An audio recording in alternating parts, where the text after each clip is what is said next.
¿Qué secretos ocultos fueron borrados de los primeros siglos del cristianismo? ¿Por qué ciertos escritos sobre Jesús, sus discípulos y María Magdalena fueron apartados del canon oficial?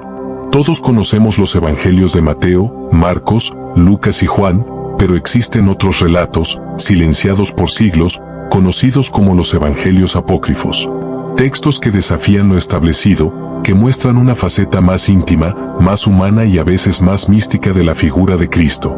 No fueron escritos por herejes ni por enemigos de la fe, sino por creyentes apasionados que intentaban comprender el misterio divino desde otras perspectivas. Pero entonces, ¿por qué fueron ocultados? ¿Qué peligro representaban para la iglesia primitiva? A lo largo de este video exploraremos esos textos olvidados, algunos fascinantes y otros inquietantes, que han sobrevivido al fuego, a la censura y al paso del tiempo. Prepárate para adentrarte en una dimensión desconocida de la historia cristiana, donde se mezcla la fe, el misterio y la controversia. Si alguna vez te preguntaste si hay más cosas por descubrir sobre Jesús, este viaje es para ti. Suscríbete y activa la campanita, porque lo que viene no es solo historia, es una revelación que cambiará tu forma de ver el cristianismo. El término apócrifo proviene del griego apócrifos, que significa oculto o secreto. En el contexto cristiano, se refiere a escritos atribuidos a personajes bíblicos, pero que no fueron incluidos en el canon oficial de la Biblia. Esto no significa que sean falsos o heréticos por naturaleza, sino que no cumplieron con los criterios que la iglesia primitiva estableció para considerar un texto como inspirado por Dios. Estos criterios incluían la autoría apostólica, la coherencia doctrinal y la aceptación general en las comunidades cristianas. Sin embargo, muchos evangelios apócrifos fueron ampliamente leídos y venerados durante siglos antes de ser excluidos. Algunos de ellos, como el Evangelio de Tomás, el de Felipe o el de María Magdalena, ofrecen visiones alternativas sobre las enseñanzas de Jesús y su relación con sus discípulos. Otros, como el Protoevangelio de Santiago, relatan detalles fascinantes sobre la infancia de María y el nacimiento de Jesús. Aunque estos textos no forman parte de la Biblia, contienen símbolos, enseñanzas y elementos que han influido en la teología, el arte y la devoción popular. Conocerlos no solo expande nuestra comprensión espiritual, sino que también nos permite ver cuán diversa y rica fue la tradición cristiana en sus primeros siglos. Uno de los textos más intrigantes entre los evangelios apócrifos es el Evangelio de la Infancia según Tomás. Este relato presenta episodios sorprendentes sobre la niñez de Jesús, que no aparecen en los evangelios canónicos. Aquí, Jesús no es simplemente un niño obediente y humilde, sino una figura poderosa, a veces temida, capaz de hacer milagros desde una edad muy temprana. Según este evangelio, con apenas 5 años ya moldeaba aves de barro y les daba vida, corregía a maestros con sabiduría divina y hasta castigaba con severidad a quienes lo provocaban. Estos relatos han sido considerados polémicos porque presentan a un Jesús más humano en sus emociones, pero al mismo tiempo divino en sus acciones. No es el niño perfecto que solemos imaginar, sino uno que también crece, se equivoca y aprende a usar su poder con sabiduría. Este enfoque genera preguntas fascinantes. ¿Cómo fue realmente su niñez? ¿Tuvo que aprender a controlar su poder como cualquier otro niño aprende a caminar? Aunque este evangelio fue rechazado por la iglesia oficial, su existencia revela que, en los primeros siglos, muchos cristianos se preguntaban lo mismo: ¿cómo fue crecer siendo el Hijo de Dios? De todos los textos apócrifos, pocos han generado tanto debate como el Evangelio de María Magdalena. ¿Quién fue realmente esta mujer?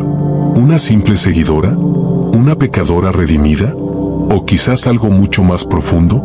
En este Evangelio, María no es una figura secundaria, aparece como una discípula privilegiada, depositaria de enseñanzas secretas de Jesús que los demás apóstoles no comprendían.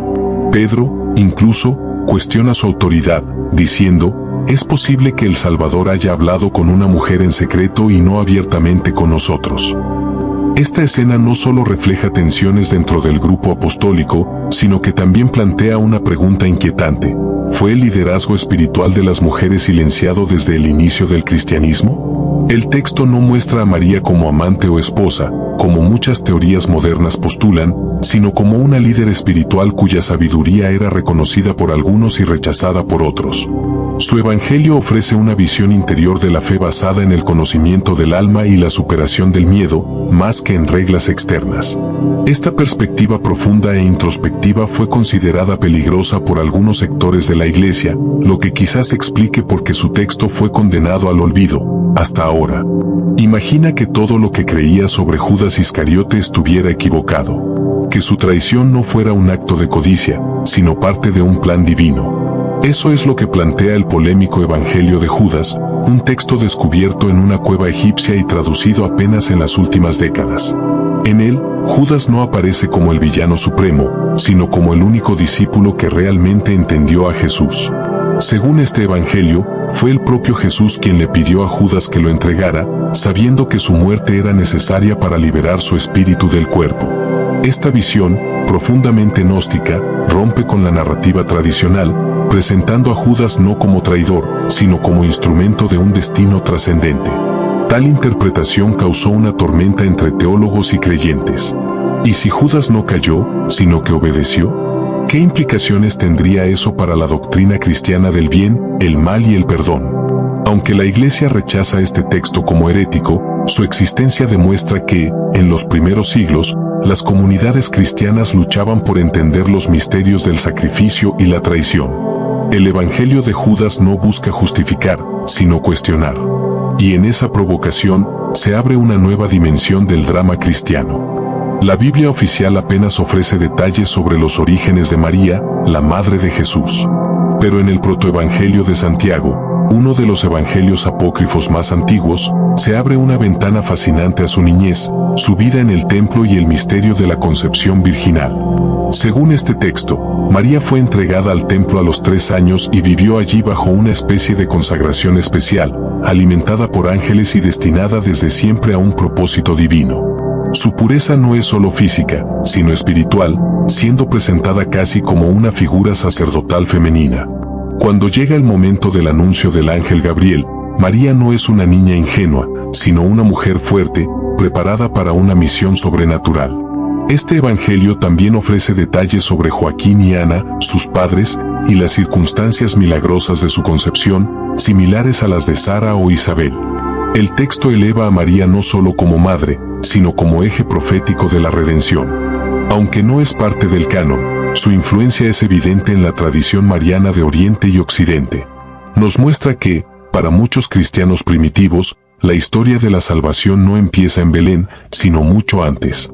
Imagina tener acceso a un cuaderno personal de Jesús, un compendio de frases íntimas, desconectadas de contexto, pero llenas de un poder espiritual inquietante. Eso es lo que propone el Evangelio de Tomás. Este texto no es narrativo, no cuenta milagros ni pasión, sino que reúne 114 dichos atribuidos directamente a Jesús, muchos de ellos misteriosos y provocativos. Algunos coinciden con los evangelios canónicos, pero otros invitan a una reflexión completamente distinta sobre la naturaleza del reino de Dios. El reino está dentro de ti y fuera de ti, dice uno de los Logia. Para los gnósticos, esto era una confirmación. No necesitas templos ni jerarquías para encontrar a Dios, solo conocimiento interior, revelación personal. Esta idea fue rápidamente considerada peligrosa por la Iglesia institucional, que defendía la autoridad apostólica. Pero el Evangelio de Tomás no desapareció, sobrevivió oculto en vasijas enterradas en el desierto egipcio durante siglos, hasta ser descubierto en Nag Hammadi en 1945. Hoy, muchos estudiosos lo consideran una ventana al cristianismo más primitivo, quizás anterior incluso a los evangelios de Marcos o Lucas. Este texto nos recuerda que las palabras de Jesús, fuera del filtro del poder, siguen siendo capaces de encender fuegos en el alma. Pocas obras apócrifas han desatado más controversia que el Evangelio de Felipe, especialmente por una frase que ha generado infinitas interpretaciones, y el Salvador amaba a María más que a todos los discípulos, y la besaba frecuentemente en la boca. Esta imagen ha sido utilizada para alimentar teorías modernas sobre una relación romántica entre Jesús y María Magdalena. Pero reducir este evangelio a un escándalo es perder de vista su verdadero contenido, una profunda reflexión sobre los misterios del matrimonio, la unidad espiritual y la redención a través del amor sagrado. En esta obra, el matrimonio no es simplemente una unión humana, sino una metáfora de la fusión entre el alma y el espíritu, entre lo terreno y lo divino. Jesús es presentado como el esposo celestial, que redime al alma femenina llevándola a la plenitud. María simboliza no solo a una mujer, sino a toda la humanidad receptiva al amor divino. Esta visión del cristianismo como una experiencia íntima, amorosa y mística fue rechazada por la ortodoxia, pero celebrada en círculos gnósticos.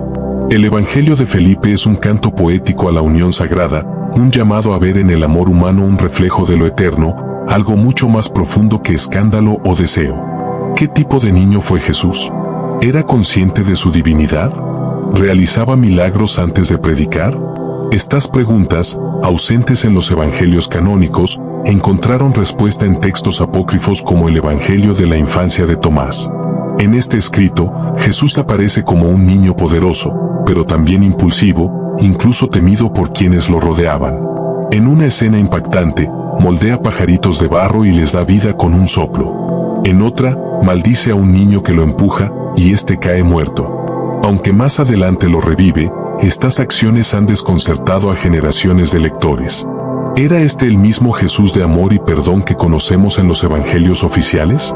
Para los autores de este texto, lo importante era mostrar que incluso desde la infancia, Jesús poseía un poder sobrenatural, pero que debía aprender a controlarlo, crecer en sabiduría y compasión. Este retrato humaniza al Mesías, mostrándolo en un proceso de formación como cualquier ser humano, pero con una chispa divina en constante ebullición. Estos relatos, aunque marginados por el canon, formaron parte de la devoción popular durante siglos y moldearon la imaginación espiritual de muchas culturas. Revelan que la infancia de Jesús, aunque envuelta en misterio, también fue una etapa de revelación. El Evangelio de Judas es, sin duda, uno de los textos apócrifos más provocadores jamás descubiertos. Según esta obra, lejos de ser el traidor que vendió a Jesús por 30 monedas, Judas fue en realidad el discípulo más cercano y obediente, aquel a quien Jesús reveló los secretos del universo y le encomendó la tarea de entregarlo. Para muchos, esta afirmación es herética, para otros, es una mirada audaz a la complejidad del plan divino. Judas no actúa por codicia, sino por obediencia, permitiendo que se cumpla el sacrificio necesario para la redención. El texto, encontrado en los años 70 y traducido décadas después, plantea que los otros apóstoles no comprendieron realmente el mensaje de Jesús. Este evangelio ofrece una visión gnóstica del cosmos, donde el mundo físico es una prisión creada por deidades menores, y solo el conocimiento secreto libera el alma. Así, Judas no es el villano, sino el iniciador del desenlace divino. Esta relectura no busca reemplazar los evangelios canónicos, sino provocar reflexión. ¿Y si la traición no fue traición, sino destino? ¿Y si el acto más odiado de la historia fue en realidad un sacrificio mayor que el de todos los demás discípulos?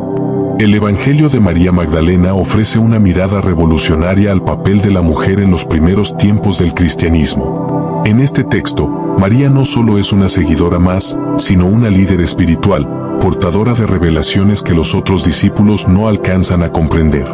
Después de la ascensión de Jesús, María consuela y guía a los apóstoles con sabiduría y valentía, pero Pedro, símbolo de la autoridad eclesiástica, duda de su legitimidad. ¿Acaso habló en secreto contigo y no con nosotros?, le pregunta. Esta tensión revela algo profundo, una lucha por la interpretación del mensaje de Jesús y quien tenía derecho a transmitirlo. María representa una voz olvidada, una figura clave borrada por siglos de tradición patriarcal. Su evangelio, aunque fragmentado, transmite un mensaje de compasión, introspección y autoconocimiento. Para ella, el reino no es una promesa externa, sino una transformación interior. Esta perspectiva contrasta con la estructura jerárquica que luego adoptó el cristianismo oficial. Redescubrir el papel de María Magdalena no es un acto de revancha histórica, sino de restauración espiritual.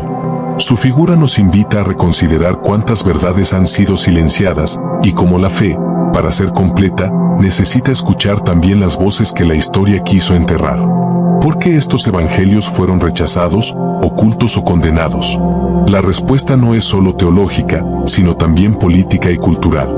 A medida que el cristianismo se institucionalizaba, especialmente tras su adopción por el Imperio Romano, era necesario establecer una doctrina única, clara y controlable. Los textos que promovían una experiencia mística, gnóstica o desafiante para la autoridad clerical fueron considerados peligrosos. Así nació el canon, y con él, el silencio impuesto sobre otras visiones del Cristo. No es que estos evangelios fueran falsos, sino que eran incómodos. Hablaban de un Jesús más humano, o más cósmico, de discípulos mujeres, de traidores redimidos, de reinos interiores. Hoy, al redescubrirlos, no los leemos para reemplazar nuestra fe, sino para enriquecerla, para entender cuán vasto fue el eco del mensaje original. Los evangelios apócrifos son fragmentos de una historia más amplia, piezas de un rompecabezas espiritual que nos desafía a pensar, sentir y buscar por nosotros mismos. En ellos, se revela una verdad poderosa, que la fe no es solo obediencia, sino también exploración, y que Dios, en su misterio infinito, quizás dejó muchas puertas abiertas para quienes se atreven a mirar más allá del velo de lo establecido.